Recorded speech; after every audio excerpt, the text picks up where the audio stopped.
Welcome. In this quick and easy tutorial, I'll be showing you how to enable iMessage. All right, so first up, go ahead over to the Settings app. Just open it up. And then once done, scroll all the way down right here. And then just find the Apps section. Go ahead and tap on Apps. Wait for it to load. Once it loads, scroll down and find Messages right here. Just tap on it. And once done, you will be able to see iMessage. Okay, so go ahead and enable it or tap on the slider and then just wait for the activation. And once that's done, you are good to go.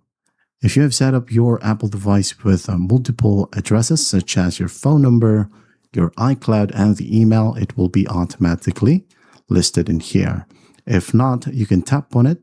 And when you go ahead and tap on it, it may ask you to sign in with your Apple ID for iMessage. Just log in with your account or Apple account, and then once that's done, every detail such as your phone number, iCloud, and email will be listed in here as well. If not, you can set it up. There will be a pop-up.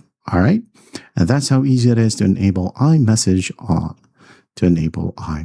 I hope this video helps, and I'll see you in the next one.